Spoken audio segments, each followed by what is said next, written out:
Ganda mo lalaki. Bakit? Ika nga, kung sakaling makira ng lahat, importante, buo ang ating pananaw. Amen ba? Amen ba? Ang ating tatalakayin ngayon ay pinakamahirap talakayin. Kaya inanahan ko na si ate, no? Sapagkat kahapon ko pa pinaghihilayan ng mga iwang ito.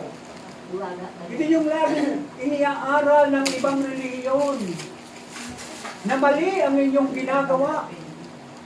Mali ang inyong inaasal. Kapagkat hindi dapat kayong maging guro, patawag na guro o patawag na ama. Kapagkat yan ay hindi mo dapat gawin. At kapag ginawa mo yan, yan ay isang malaking pagkakamali. Oh, malinaw na tawagin nating ama ang tao sa daigdig na ito. Nakita niyo? Oh, malinaw tawagin nating guro ang ating mga teacher. Mali. At yan ay nakalagay sa binasa natin ngayong ebanghelyo. No? At maraming mga Katoliko na nalilito yan. Hindi ba kayo nalilito? Pag binabasa niya? Hindi ba kayo nahihirapan? O hindi mo talaga maaarok yan kung makitip ang iyong pangunawa. Hindi ka puno. Hindi malawak ang iyong pangunawa. Kailangan lalawakan mo. Sabi nyo nga, lalawakan. Lalawakan. Malawak ka na ba? Lalawakan natin. Ang gagawin natin ngayon, tayo ay magpapalawak. Kapag kung hindi mo lalawakan, hindi mo yan maiintindihan. Huwag kang patawag na ama. Huwag kang magpatawag na guro. O paano yan tawag ng mga anak mo sa kanilang ama? Tatay.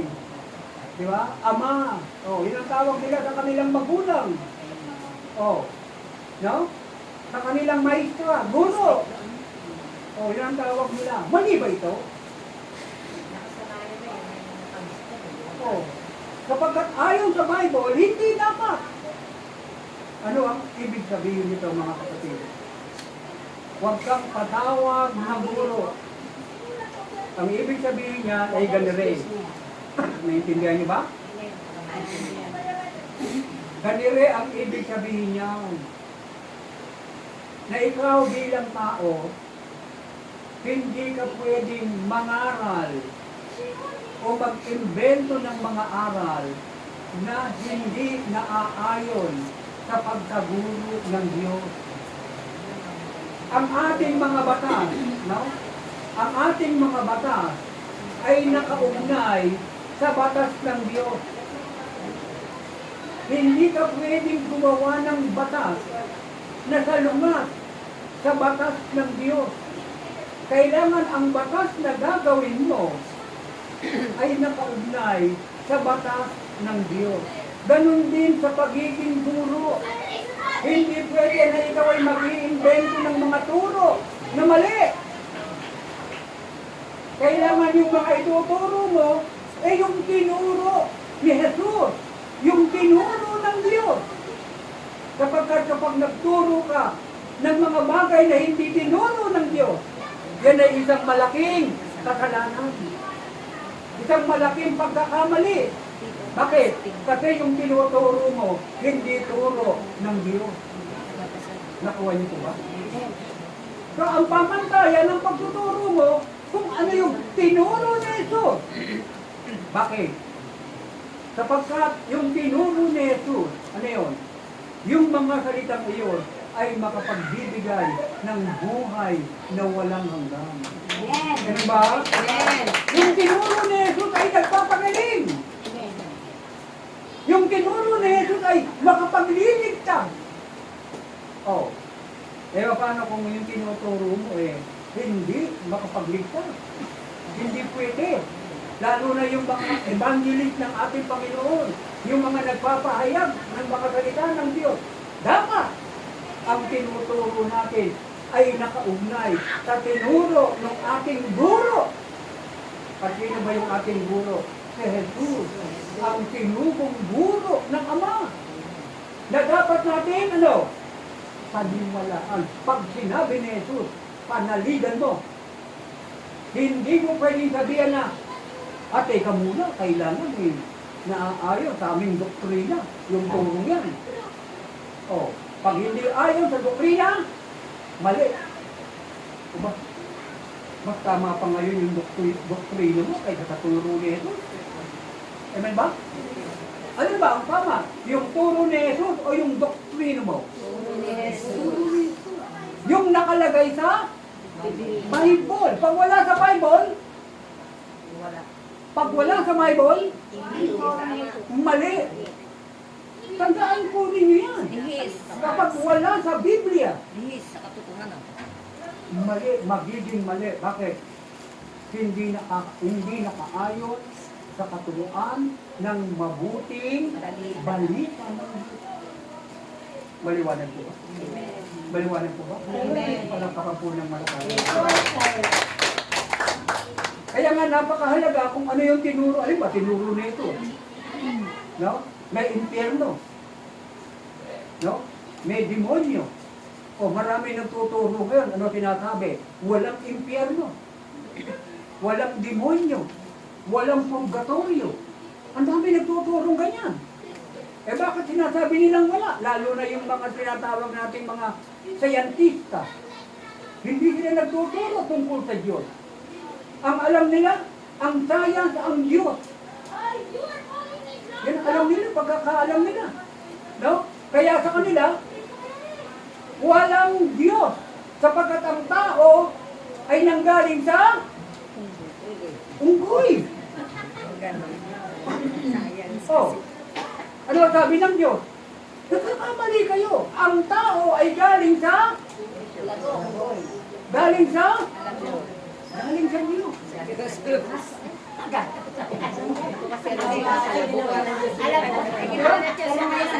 Diyos. Ang tao ay ginawa ng Diyos. Galing sa Diyos. Ganun ba? Saan ba nanggaling ang tao? Sa Diyos. Nilikha nga sila ng Diyos eh. Amen? At hindi salungat ang turo ng science. Sinasabi nila na ang tao ay galing sa unggoy. O ano katibayan na hindi ka galing sa unggoy? Ang unggoy, hindi dumadami salita. Marunong bang magkapampangan ng unggoy? Marunong bang magbitaya ang unggoy? Hanggang ngayon, yung pagka-unggoy nila, yung pa rin ang salita nila. Pero yung tao, nagbabago ng salita. Koreana na. Ano ba? Japanese na ang salita. English na ang salita. Nabago ang salita. Tao ba yan? Tao ba yan? Unggoy ba yan? Hindi pwede. Kasi nga yung unggoy, hanggang ngayon, yung pa rin ang kanyang salita. Walang pagbabago, walang pag-unlad. Yun ang tinatawag na hayop. Ano ang sabi ng science? Kayo ang pinakamataas na hayop. Hayop ka pa din. Kaya lang, pinakamataas na hayop. Hindi, ang sabi ng Diyos, ikaw ay tao. Ayan. Diba? Yan ang sabi ng Diyos eh. Ikaw ay tao, ikaw ay aking. Ikaw ay aking. Wangi. Ikaw ay aking. Anak. Nakuha niyo? Diba? Yan ang turo sa Bible eh. Ang lahat ng tao ay anak ng Diyos. Anak ng Diyos. Anak ng Diyos. Kaya ano ka? Anak ng Diyos. Maliwanag ba? Isa lang ang ating Ama. Sa kabuuan, isa lang ang ating Ama. Si Amang Yahweh. At tayong lahat ay Magkakapatid. Bigyan ng jacket yan, tama eh. Oh, yan ang pagiging ama. Yan ang pagiging ama ng Diyos. Hindi lang siya ama ng magaganda. Diba? Hindi lang siya ama ng matatangkad. Amen. Oh, ama din siya ng mga punggok. Aray ko. Aray namin. Diba? Ah, ama din siya ng hindi ganong maganda. Amen. Diba? Oo, may maganda. Pero kami, hindi ganong maganda. Anak ko pa rin kami. Pero anak pa rin kami ng Diyos. Amen? Oh. Ganun po ang pagiging anak ng Diyos. Ang lahat ng tao, ang turing ng Diyos ay kanyang anak. Yan ang turo ng Diyos. At dapat, sa bawat pamilya, ganyan ang programa natin bilang isang guro. Yan ang tinuturo mo. Hindi ka nagtuturo ng pagkakababagay. Oh, mupo kayo mga anak, ha? O, ito gagawin natin, ha? Yung kapitbahay natin, ha? Yan, ha? Huwag yung, yan, ha? Huwag yung kakausapin yan, ha? Huwag yung tutulungan yan, ha? Kasi iba kulay niyan, ha? Iba kulay niyan. Oh, yan na itinuturo mo. Tama ba yun? Kailangan yan ng bata. Oh, huwag niyong tutulungan yung mga tao na yan. Pag sila naghirap, pabayaan nyo lang. Oh, yan ba tinuro ng Diyos? Oh, ano ang tinuro ng Panginoon? Pag nakita mo, yung nagugutom, kakainin mo. Amen ba? Ano bang gagawin mo? Ha? Huwag mong pahihindian ang mga nanghihingi sa iyo. May humihingi ng tulong sa abot ng makakaya. Tulungan mo. At huwag mong pahihindian ang mga namungutang sa iyo. May namungutang sa iyo. Lagi pera eh. Nakuha rin. Kaya ang problema, hindi kayo marunong magpautang. Ang pwede nyo lang ipautang, yung pera nyo. Ay, yung bang pera ng misis nyo, ng mister nyo, pwede nyo ba ipautang? O hindi naman sa'yo yun eh, sa mister mo na yun eh. Yung bang pera ng anak mo, pwede mong ipautang? Hindi pa rin pwede. Ang pwede mo lang ipautang, yung pera mo. Ano ba lang ako? Hindi naman lalapit ko, walang No. Eh kung wala kang ng pera, ayaw na kwenta mo, ano ibibigay mo? Wala. O dasal, bibigay mo. Halimbawa, may 100 ka. Oh, 100 piso. Papartiin mo yan sa 25. Magkano papautang mo? Yung 25 ko kay mister. Yung 25 kay kuya. Yung 25 kay bunso. O, kay nanay, 25 din. O, di 100. O, ang pwede mo lang ipautang, yung 25. Kasi yun lang yung sayo. Kater kung 2.5 yung kinulit. Eh, 25 lang utangin, 25 lang yung nakabedi mo eh. Pwede mo nang sabihin sa kanya na, pasensya ka na, o ito, 25 ko. Tulong ko na sa'yo. Pero hindi mo pwedeng ibigay yung 75, magkakasala ka sa iyong asawa at sa iyong mga anak. Yung pambayad sa kuryente. Nakuha niyo? Kasi without permission, pinautang niyo yung kanilang pera. Maling pamamahala. O kaya ano nangyari?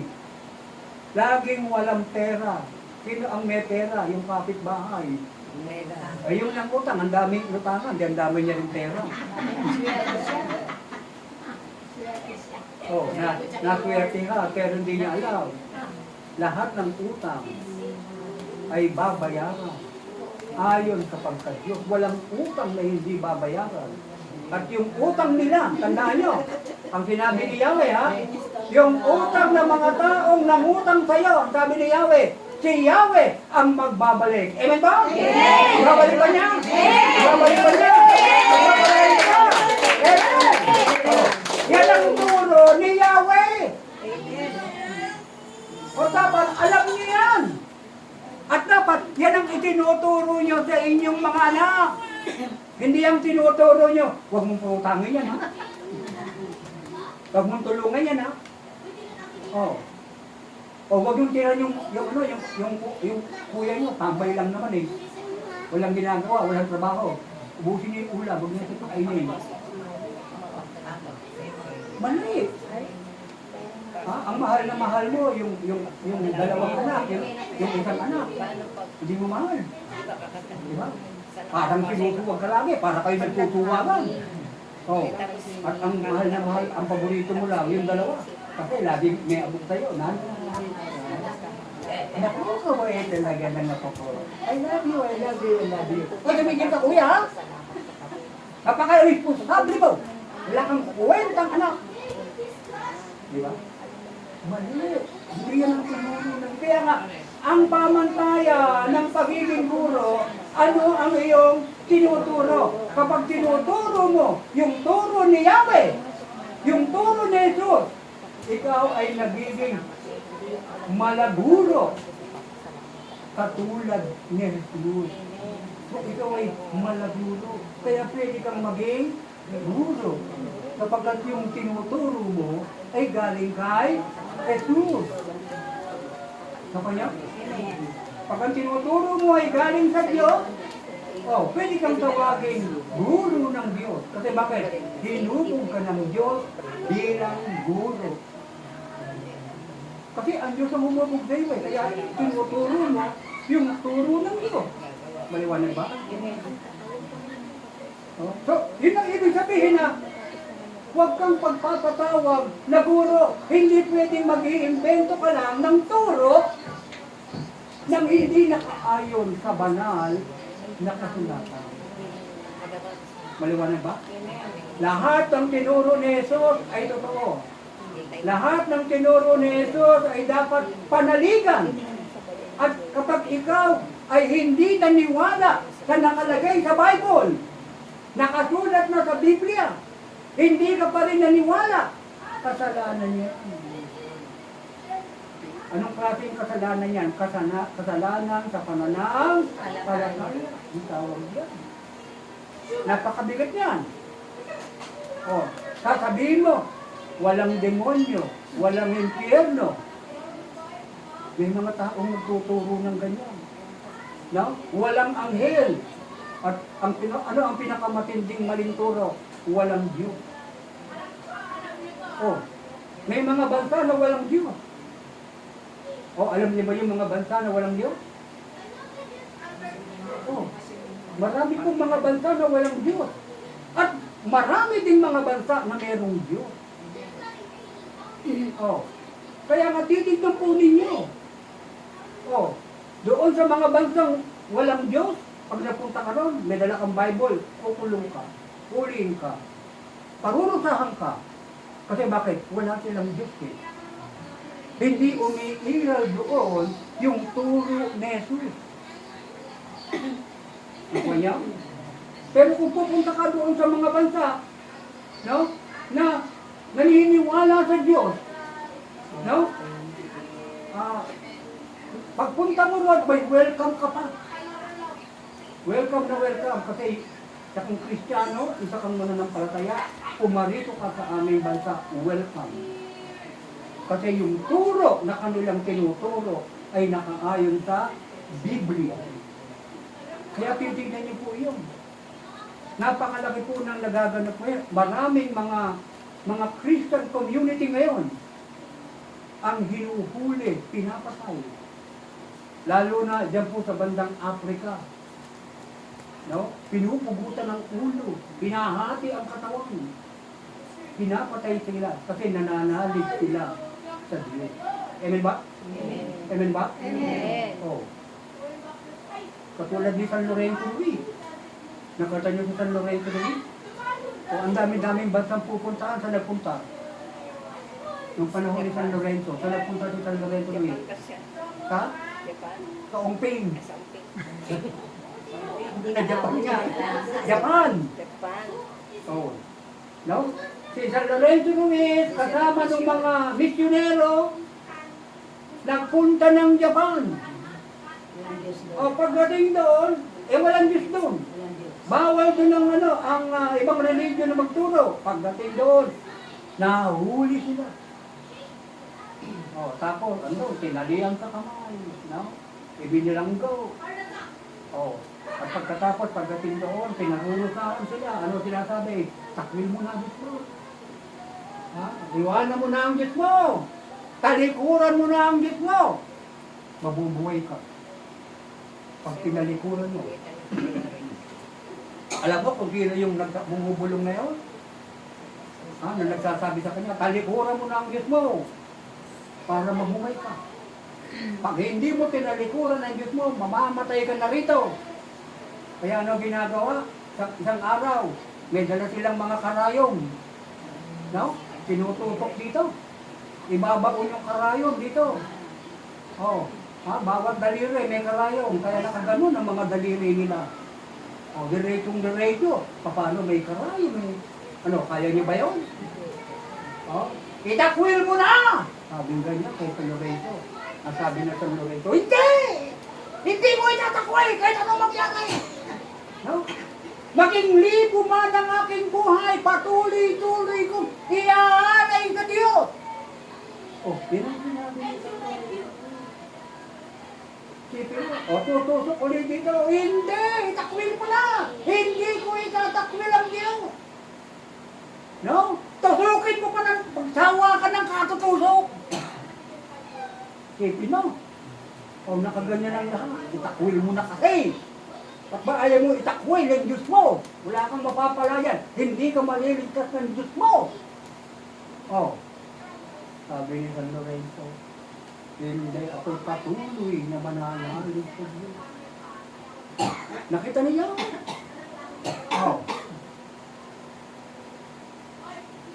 Hanggang dumating yung pinakamahigpit na parusa.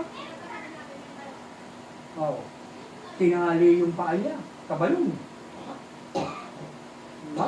Sipin niyo. Doon sa balon na yung mga patay, doon nilalaglan. Yung mga doon lahat. Tapos nakatali na ngayon, nakatuwad. Yung ulo, ilulubog na ngayon. Nandito yung paa sa ibabaw. Lumapit ulit, yung tagabulong. Talikuran mo na kasi ang Diyos mo. Talikuran mo na si Jesus. Talikuran mo na si Yahweh. Hindi ka mabubuhay yan. Ano sabi ni San Lorenzo? Libo man ang aking buhay, patuloy kong iaalay sa Diyos. Yung palang lumalapit sa tagabulong. Yung bumubulong sa kanya, natalikuran mo na ang Diyos. Dati palang pari yun. Pari! Na tumalikod! Na siyang nagsusulat nung kasaysayan ni San Lorenzo. Siya po yung writer. Yung naparusa sa kanya, yun ang writer. Yun ang writer yan eh. Sinusulat nila yung kasaysayan eh. Isa pala siyang pari na tumalikod sa Diyos. Kaya siya buhay. Natakot namatay. Kaya nga po, buhay siya. Ngayon, ang trabaho niya, dahil siya buhay, sige, ikaw ang taga-bugaw ha. Ikaw ang taga-buyo ka dyan. Kailangan makumberte mo yan para siya. Kasi siya yung katibayan eh. Pag ikaw ay tumalikod sa Diyos, buhay ka. Assistant na kita. Now, ay ano nangyari? Hindi kinaya ng power niya. Si San Lorenzo dito. Ang tigas mo, hindi, libo man ang aking buhay, patuloy kong iaalay sa Diyos. Sige, ilubog! Hindi nilulubog. Doon sa maruming balo na yun, nahandun eh, may mga patay, may mga bulo, kung ano-ano man ang nakalagay dyan, andyan lahat. Di dyan, mangingisay-ngisay ka ng ganyan. At pagkatapos ay aangatin ganyan, pag hindi ka na medyo gumagalaw, aangatin na. Tapos gigisingan ka uli, gising na. Gising na. Hindi ba? Hanggang siya'y balakutan ng hindi na. Nakita niyo? Ano ang nangyari? Nung siya'y mamatay at malabutan ng hininga, siya ay naging Santo. santo. Yun ang kanyang Di ba? Kinilala ang kanyang pagkasanto, ang kanyang pagiging magiting, ang pananalig niya sa pananampalataya. Oh, hindi tumalikod, hindi umatras, nanalig sa Panginoon hanggang kamatayan. At ngayon siya dinadakila ng mga Pilipino. Isang santong Pilipino para sa mga Pilipino. Amen ba? Amen ba? Oh, iyan ang turo ni Jesus. Dapat gano'n ang turo sa atin. Hindi konting pagsubok lang, talikod na. Meron lang tayong hindi magandang nakita, talikod na. Hindi matibay ang ating pananampalataya. Kailangan ng pananampalataya ninyo ay katulad ng pananampalataya ni Bebe. Eh ba? Ito si Bebe? Ano sabi? Ang mga biyayang ito ay bigay ni Ama sa kanya. At marami pang darating. Amen. So baka sa susunod yan eh, simple tayo lang sa Korea na. Wow. Si Bebe. Si Bebe. Abay, naulan na si Bebe doon. Kasunod ka na nga eh. Ano malay mo, hindi mo yan masasabi ang buhay eh. Amen ba? Oo. Eh bakit ka dadalhin sa Korea? Kasi ang gusto na Diyos, bumata ka. Eh kasi ang sikreto sa Korea eh. Diba? Ang sa Korea, pag nagpunta ka dyan, pababatain ka, pagagandahin ka, patesekin ka, ganyan sa Korea. Oh. Eh kung pupunta ka naman sa North Korea, oh, alam mo na gagawin sa'yo doon. Mabubugbog ka doon, ikukulong ka. Oh, maliwanag. Alam niyo kung saan kayo pupunta, amen? Amen ba? Oh, alam niyo na kung bakit huwag kang magpatawag na guro. Kasi huwag kang magtuturo ng mali. Kapag mali ang turo mo, hindi ka guro ni Jesus. Pero kung ang tinuturo mo ay ang turo ni Jesus, pwede kang maging guro ni Jesus. Estudyante ka ni Jesus. Oh, estudyante ka ni Jesus. Pagkatapos kang maging estudyante, magiging guro ka ni Jesus. Kasi si Kristo ang guro mo. Kung si Kristo ang guro mo, magiging guro ka rin. Amen ba? Oh, kung ito yung tatay mo, makadiyos ang tatay mo, ikaw, makadiyos ka din. Oo. Kung ang tatay mo walang Diyos, malamang wala ka rin Diyos. Hindi ba? Yung tatay mo walang Diyos eh. No? Hindi raw mamunga ng mangga, yung mangga. Tama ba yun? Yung mangga. Sorry. Hindi raw mamunga ng santol, yung mangga. Maliwanag ba? Kung ano yung punaw, yung bunga. Kaya tignan mo, ano ba yung tinuturo ni nanay? Galing pa sa Diyos? Ano ba yung tinuturo ni tatay? Galing pa sa Diyos? Yan ang pamamahala ng Diyos. Sabi niya, pamamahala ng Diyos. Pamamahala ng Diyos. May ano sa pamamahala ng Diyos? May tatay. May pag-ibig. May pag-ibig. Pag pamamahala ng Diyos, may pag-ibig. Ibig sabihin, nag-iibigan kayo. No, gusto niyo kayo'y gusto niyong lagi kayong magkakasama. O yan ang pag-ibig eh. Ang pag-ibig, laging magkakasama. No? Lagi silang dikit-dikit. Napansin niyo ba? O dikit-dikit kayo, napansin niyo? Pag nagkakahiwalay kayo, nasa kayati ano? Nasa kayati ano? Nahiwalay lang ng konti, hinahanap. Kasi meron kayong pag-ibig sa bawat isa sa inyo. Kayo ay nag-iibigan. Yan ang pamamahala ng Diyos. Oh, ang pamamahala ng Diyos ay mayroong pagmamahal. May pag-ibig, may pagmamahal. Ano ibig sabihin ng pagmamahal? Mahal, laga. Oh, sa pamamahala ng Diyos, may pagpapahalaga. Huwag niyong sabihin na, ay, matanda na si nanay, pabayaan mo na lang sa kwarto, mabulok.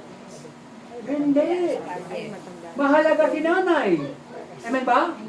Mahalaga si tatay. Amen ba? Mahalaga yung mga anak niyo. Amen. Huwag niyong palalayasin. Mahalaga pala yung anak mo eh. Bakit pag nagagalit ka, pinalalayas mo, pinasabunutan mo, ginugulpi mo? Hindi mo dapat gawin yung bawal ng manggulpi ng anak. Ang pwede na lang gawin sa anak ngayon, ano? Turuan ng mabuti ang mga anak. Turuan ng pagmamahal, turuan ng pag-ibig. At kapag yan ang naituro ninyo, magtatagumpay kayo. Yung inyong pamilya, maganda ang bonding. Amen ba? Ganun po yan eh. Ang magtuturo niyan, ang mga magulang. Baliwanag po? Amen. Salamat po kayo.